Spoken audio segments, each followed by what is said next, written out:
Loquillo, muy buenas noches. Buenas noches. Bienvenido a Hora 25. ¿Cómo era aquello? Me alegro que me hagas esta pregunta. ¿Qué pregunta? ¿Qué quieres que te haga? Oye, ¿Loquillo o José María Sanz? Te diría aquello que digo siempre de me han llamado de todo. Pero lo de José María tiene de su qué. Lo que pasa es que si lo dices en cualquier sitio se giran 20. Porque creo que somos el 16% de la población nacional. 16, ni más ni menos. Sí, antes era el 14, pero creo que ahora es el 16 ya. ¿Hay mucha diferencia entre Loquillo y José María? Sí, hay una diferencia considerable. José María es el que se sube al escenario y Loquillo el que baja. Ostras, ¿cuando bajas sigues siendo Loquillo? No, cuando bajo soy Loquillo, cuando subo soy José María. ¿En serio? Sí. Explícame eso. Tú igual conoces artistas, o la mayoría de artistas, esos que dicen que interpretan un personaje cuando suben al escenario. Yo lo interpreto cuando bajo. Esa es la diferencia. Porque para mí el personaje, cuando bajo, es el que me ayuda a defenderme de lo que me rodea. Cuando estoy en el escenario estoy en mi casa. Por lo tanto, soy José María. ¿De qué te tienes que defender?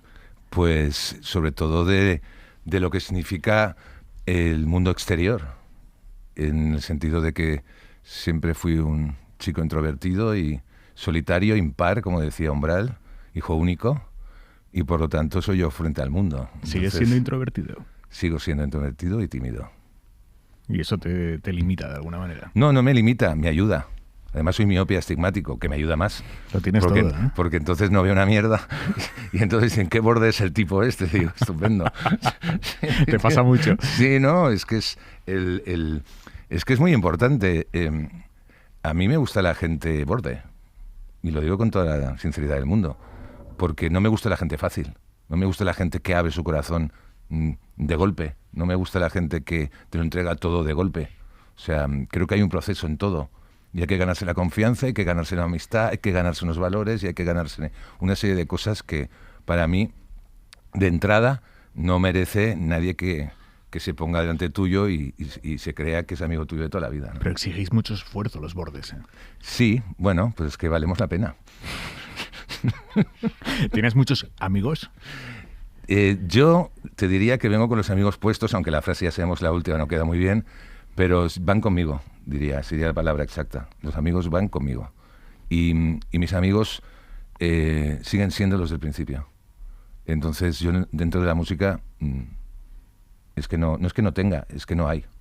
Entonces esto es una batalla campal desde el primer día. Entonces mis amigos son los tipos que conocí en mi barrio, los amigos son los que conocí cuando jugaba baloncesto, mis amigos son aquellos que digamos, antes de dedicarme a la música o cuando empezaba, tomé una amistad potente, pero dentro de lo que es la música, no. Además, se ha vuelto lo posible por estar al margen. ¿Estáis a hostia limpia dentro de la música? No. Yo he decidido eso. Yo entiendo que haya mucha gente empática, pero todo el mundo en este negocio va a la suya.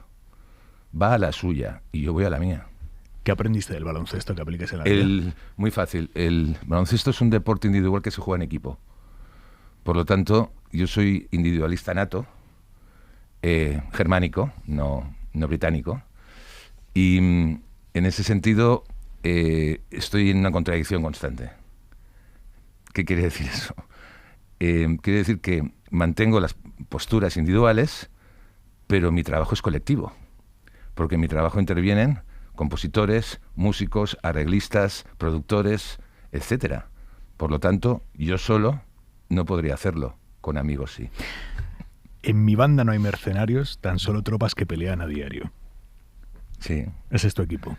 Ese es mi equipo, es un equipo de gente que durante muchos años lleva trabajando conmigo, yo diría, desde la época de los Trogloditas, Igor Pascual, que entró en el penúltimo año de los Trogloditas, que fue el que de alguna manera dinamitó todo aquello y que conmigo pues iniciamos una nueva etapa. Yo empecé una carrera, una segunda etapa de vida profesional con 46 años. Entonces yo abandoné los Trogloditas, abandoné yo al grupo y decidí que era momento de dar una vuelta de tuerca y hacer algo que en España no se estilaba, que era una cadera adulta. Entonces, cuando digo adulta quiero decir de que en este negocio, en este arte, como quieras llamarlo, hay mucho Peter Pan. Gente que no quiere crecer nunca. Y yo lo que quería era crecer. Entonces yo quería seguir madurando el personaje y de alguna manera plantearme unos riesgos que digamos la gente de mi generación no se planteaba. Creo que la única persona que en aquel momento se planteó algo parecido o cercano fue Olvido Gara Alaska, cuando pues siguió pues por su camino, ¿no? Al margen del resto y bueno, ahí está Olvido. O sea, es que no hay nada más que decir. ¿Madurar tu personaje y tu carrera te ha limitado a la hora de llegar a nuevos públicos mucho más jóvenes? Es que, vamos a ver, yo siempre pongo el ejemplo de Antonio Banderas, que dijo hace poco que él había se dio cuenta de que no iba a gustar a todo el mundo. Entonces, yo añado, yo cuando empecé no quería gustar a todo el mundo, a ver si nos entendemos. O sea, el que le guste yo o mi música, perfecto, y el que no, que le den. ¿Entiendes lo que quiero decir? O sea, yo no tengo por qué hacer esfuerzos para gustar a los demás. Solo faltaría que un músico tuviera que hacer eso, o un artista, o un creador. O sea, yo hago lo que hago, el que quiera, que lo tome. ¿Me entiendes? Pero yo no voy a estar haciéndome el qué simpático soy, qué buen rollo. Voy a hacer música asequible a todos. Voy a estar cada momento con la moda que viene. ¿Me entiendes? No, yo sigo mi camino y sigo la táctica o el formato de estar a una hora. Hay un concepto que es las manecillas del reloj. Hay gente que va todo el rato detrás de las manecillas buscando su hora y otro que se queda en una hora y solo tiene que esperar a que las manecillas den la vuelta. Y mientras, mejoras. ¿Qué te sugiere que la inteligencia artificial esté componiendo canciones que no se diferencian demasiado o que es difícil diferenciarlas de lo que está triunfando ahora mismo? ¿Qué es la inteligencia artificial sino un nuevo fascismo? ¿Qué estamos diciendo? No se puede sustituir al ser humano. O sea, las máquinas no pueden hacer eso. ¿Me entiendes? O sea, a ver si nos empezamos a dar cuenta y dejamos de bromear sobre este tema. Esto es muy serio. Entonces, la gente sigue en el siglo XX pensando en que los totalitarismos son unas ideologías políticas. No, perdón, esto es otra cosa. Mucho más perverso. Entonces, en ese sentido, pues, ¿qué quieres que te diga? Yo no lo voy a ver. ¿Entiendes? Pero, no sé, yo pertenezco a un mundo muy distinto. Un mundo donde la gente, los músicos sean respetados, los músicos y los creadores, de alguna manera, pues, se dedicaban a lo que se dedicaban. Y no podemos olvidarlo, pero el tema es el que es. Es como si me dices, es que ahora hay gente que hace la música desde su casa, o hay gente que, bueno, me parece muy bien, yo soy un artesano de lo mío. Entonces no aspiro a nada más que seguir haciendo discos conceptuales, poesía contemporánea, por otro lado, y hacer esa obra para la gente que quiera escucharla. Ponerme a luchar contra eso o intentar pensar que pueden sustituir mi cabeza, mi voz, etcétera, etcétera. Bueno, voz es difícil, ¿eh? Voz es difícil. Todo llegará, No te creas, porque uno tiene sus medios también, ¿eh? O sea, digamos que frente a un ataque hay una defensa. Entonces, en ese sentido, supongo que también existirá una resistencia, o es que no conocemos Fahrenheit 451 de Ray Bradbury, por ejemplo. Entonces, en ese sentido, pues supongo que igual acabamos todos en un bosque, o algunos en un bosque, reteniendo un disco, un libro, etcétera, etcétera, para mantenerlo al margen de esta especie de nuevos timadores de la realidad, ¿no? ¿A qué bosque te irías? ¿A qué bosque?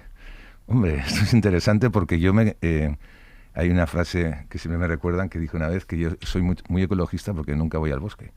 Entonces, pero algo haría. Y no lo jodes, ¿no? No, yo no hago nada en contra, ¿entiendes? O sea, yo no mancho, yo no destruyo nada porque no voy. Porque ni lo pisas. ¿Entiendes? Vale.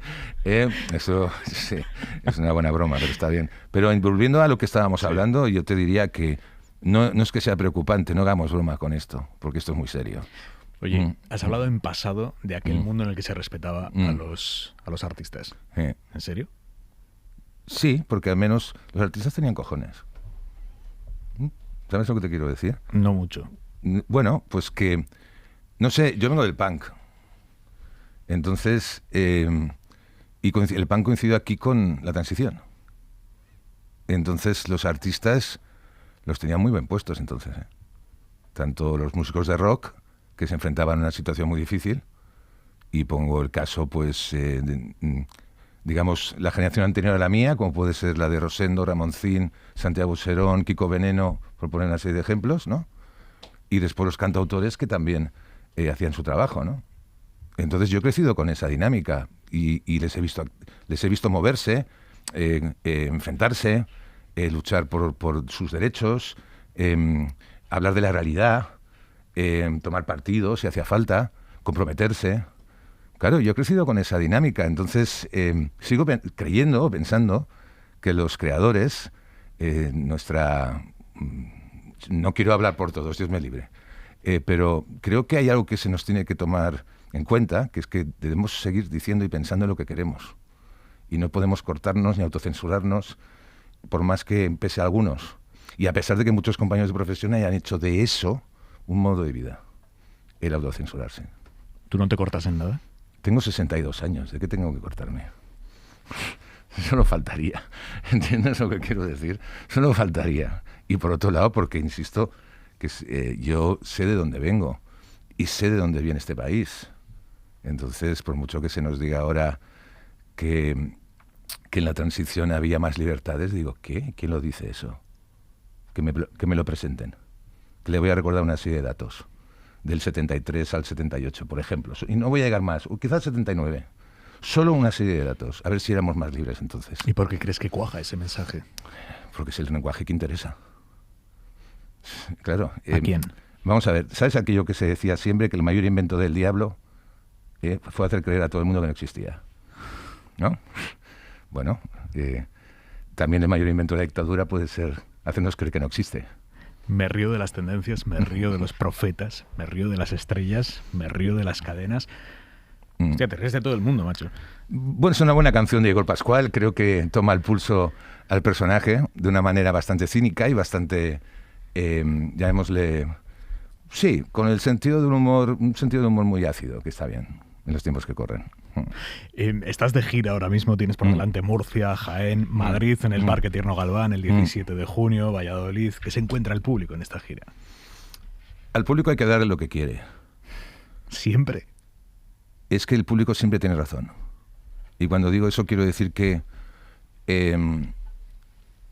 yo cuando voy a ver un concierto, sobre todo de los artistas clásicos, voy a ver su trayectoria, su amplia trayectoria.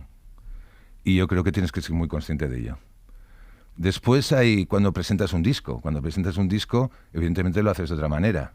Das una importancia determinada a un disco. Estamos en el segundo año de la gira del Rey por aclamación. O sea, nosotros hayamos cerrado en el Wizzing el año pasado. Entonces, como ya hemos presentado el disco, evidentemente lo que viene ahora, en cierta manera, es una celebración más que otra cosa. Porque para mí es el tercer año de gira, porque yo empecé... nosotros íbamos a empezar la gira del disco El Último Clásico una semana antes de que nos encerraran. Entonces perdimos una gira entera, perdimos muchos puestos de trabajo, perdimos una inversión. Nosotros no estamos subvencionados, nos jugamos nuestro propio dinero y eso causó un roto espectacular. A pesar de ello, por defender nuestro oficio, pasamos de tocar en un Wizzing con los trailers y todas esas cosas y las furgos y todo eso, a meternos 8 personas en una furgoneta y un coche privado y recorrer España y donde se podía con un set para interpretar esa segunda parte de mi carrera, que es la poesía contemporánea. Fue nuestra manera de responder a una situación muy difícil, sin vacunas, sin nada, a pecho descubierto.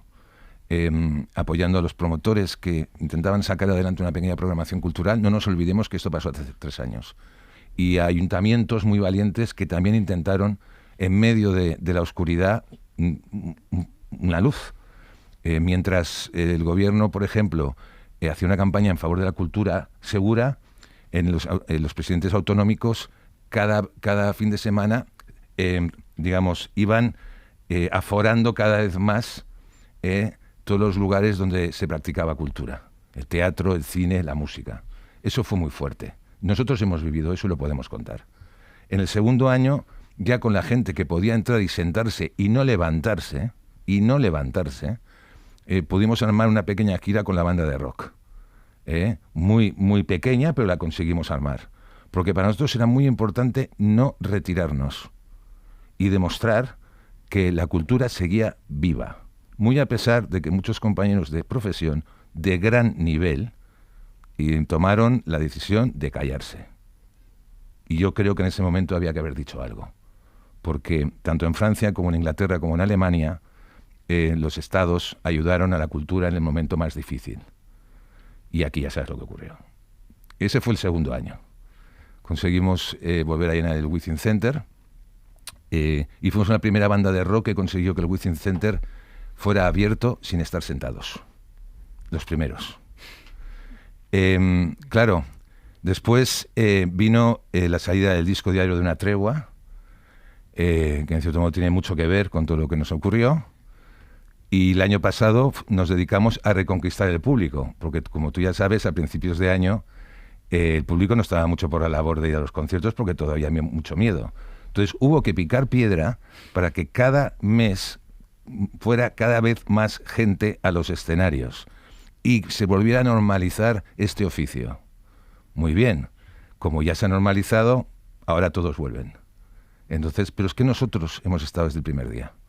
Y eso es lo que a uno le llena de orgullo y en cierta manera, si aún más cuando resulta que una gira como la del Rey se prorroga un año más y además vamos a terminar la gira en París, pues ¿qué más quieres? ¿Se puede ser rey sin apellidos compuestos?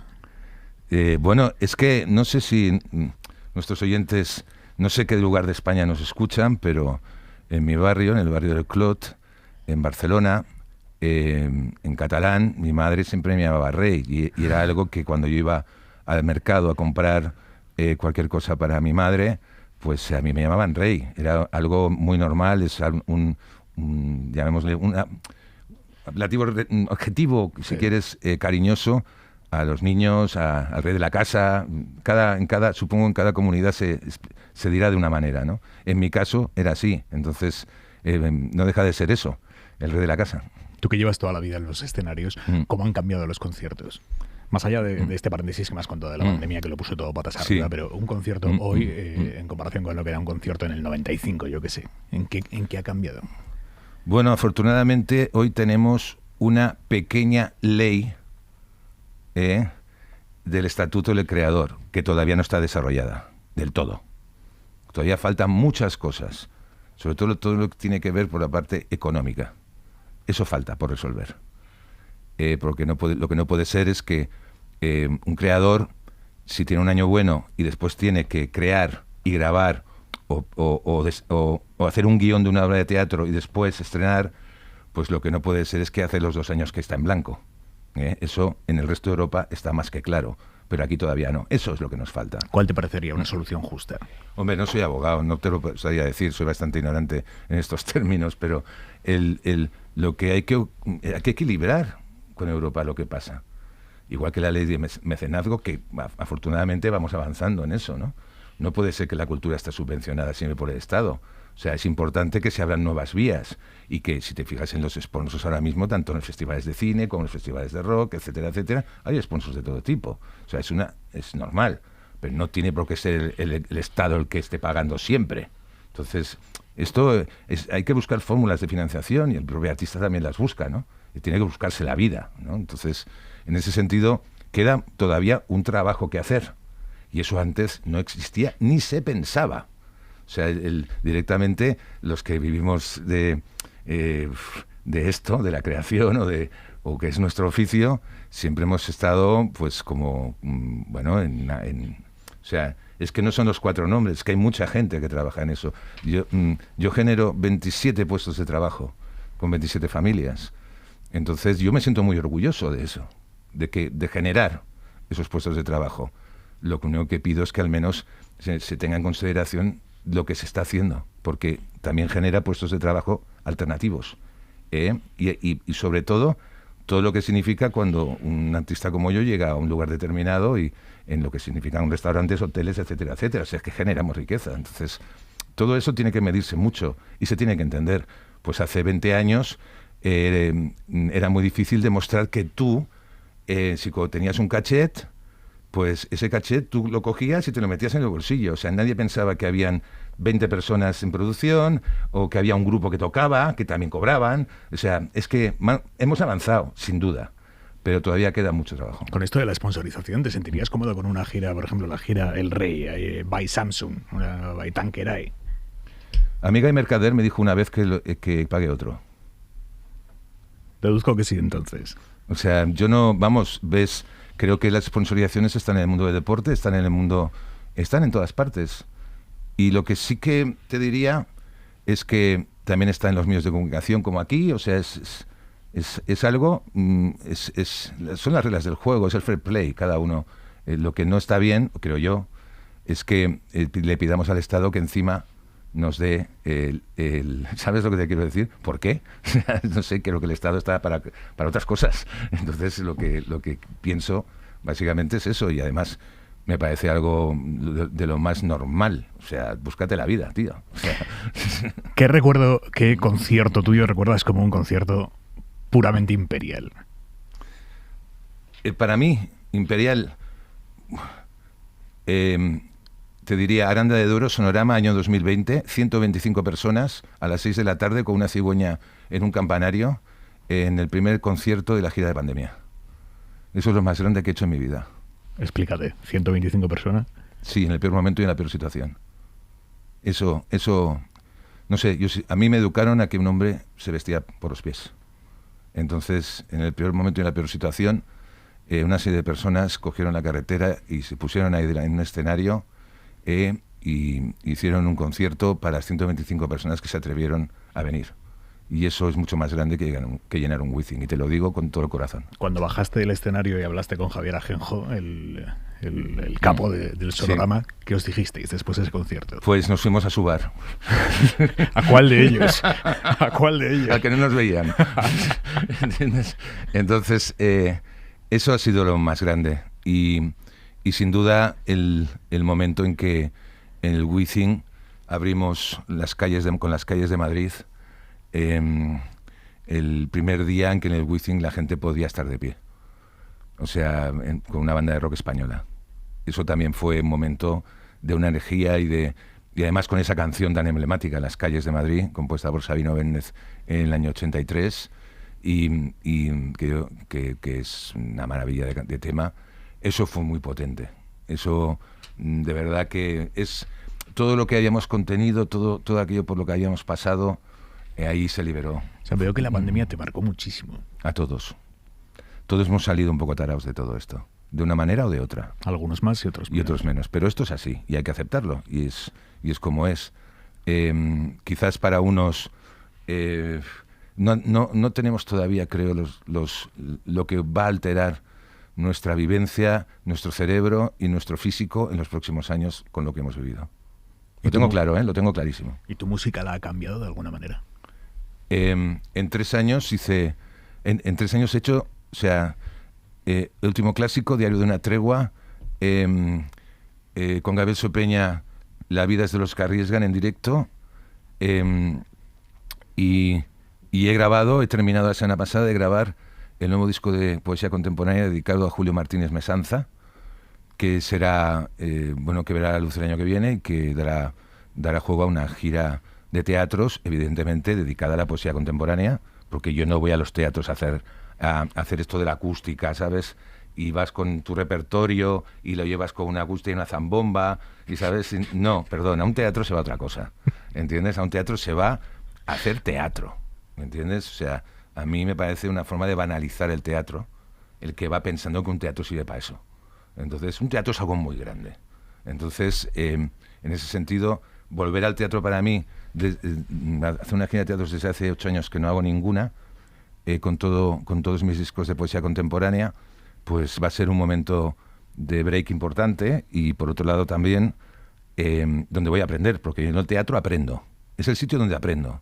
Cojo pilas y entonces me enfrento al personaje de rock. Pero el teatro para mí es muy importante, porque pasas de exteriorizar en el mundo del rock a interiorizar. Pasas de una actitud más de búsqueda personal a de repente a lanzarlo todo a la peña que está delante. O sea, son dos extremos, pero dos extremos que se ayudan mutuamente. Me resulta mucho más difícil pasar del personaje, digamos, de teatro, de poesía contemporánea, al de rock, que al revés. O sea, tengo que hacerte una transformación personal, incluso física, para ir de uno a otro. Y tengo ganas de volver a poner el personaje en juego y sobre todo aprender, porque en el teatro se aprende un huevo. Es el sitio donde más he aprendido. ¿Cómo es ser una estrella de rock en el 2023? Nosotros ya no somos estrellas de rock. Para eso está la clase política, querido. Son las nuevas estrellas del rock. Sí, no sois muy rockeros. O sea, no, vamos, o sea, nosotros, por Dios. No, les encanta. Les encanta. Te veo un poco desencantado con los políticos. No hablo de ellos no hablan de mí. ¿Sabes lo que quiero decir? Además, ya sabes que hablar de cultura en la política no da votos. ¿Entiendes? Entonces, por eso nadie habla de cultura. ¿Sabes lo que te quiero decir? Porque a mí me encantaría. Me gustaría ver los planes de cultura de los partidos políticos, pero nunca hablan de ello. Entonces, ¿para qué vamos a hablar nosotros de ellos? Háblame de Historia de dos ciudades, que es una canción que me encanta y quiero terminar de entenderla bien. Quiero que me la cuentes bien para entenderla bien. Historia de dos ciudades sucede cuando estoy recuperando, en plena pandemia, Joyas literarias juveniles de Editorial Bruguera, que era una serie de cuadernos para niños donde grandes clásicos de la literatura mundial se dibujaban en cómic para hacerlo fácil a los chavales. Era años 70. Y de repente me cayó Historia de dos ciudades, empecé a pensar, digo, coño, ¿cuándo hace que no geo el original de Dickens? Y entonces lo pillé, abrí y me encontré con la primera página, y aquello fue una explosión. Dije, pero si nos está pasando esto. Entonces llamé a Gabriel Sopeña y le dije, ya estás tardando en musicar esto, porque no hay nada que defina más lo que nos está ocurriendo como esta primera página de Historia de dos ciudades de Charles Dickens. Y bueno, pues estoy veloz, acudió al rescate y la grabamos. Y será una de las canciones que evidentemente van a estar presentes en esa gira de teatro. Háblame de Donosti, de esa ciudad que compartimos. Bien.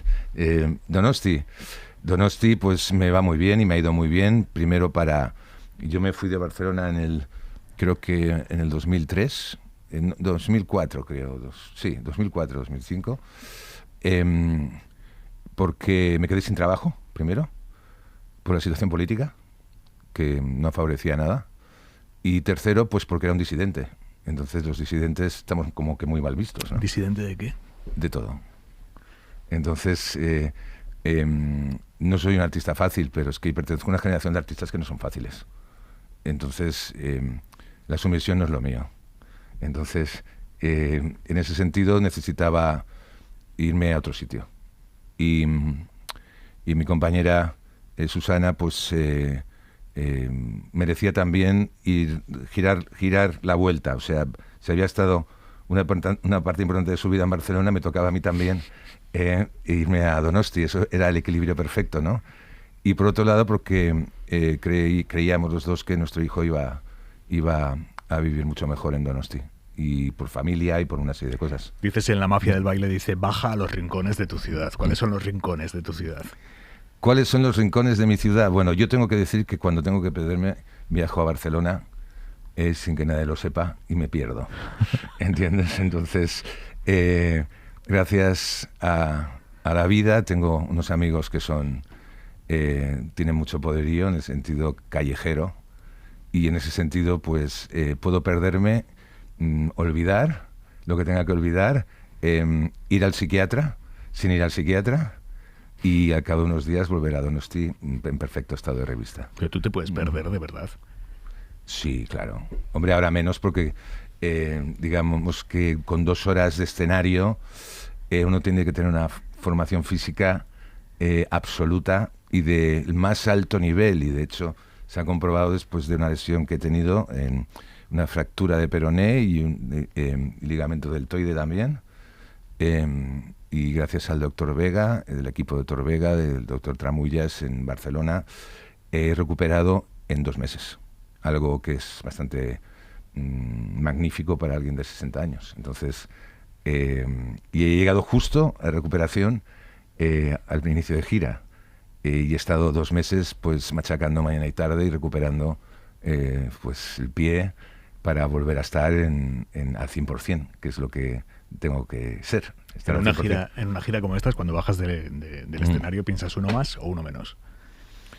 Yo tendría que decir algo al respecto, que además me alegro que me hagas esta pregunta. No como todas las anteriores. No quiero que me hagas esta pregunta. ¿Sabes? Hay algo que nos gusta, y el otro día un amigo mío lo dijo, hay 2 tipos de artistas, 2 tipos de banda. Hay artistas o bandas que les encanta hacer, por ejemplo, 10 conciertos cada 3 años o 15, ¿no? Y vuelven a los de multitud y todo eso, ¿no? Y hacen 15, 20 bolos y 3 años para casa, ¿no?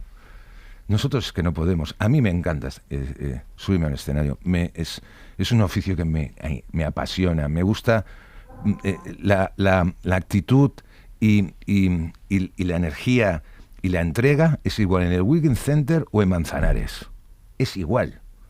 Y me gusta llevar mis canciones por todo el país. O sea, no elijo 4 ciudades. No, es que me gusta tocar en todas partes. Sí, es un problema. Es un problema. Pero yo haciendo esto, pues evito los problemas a los demás, porque aguantarme es muy difícil.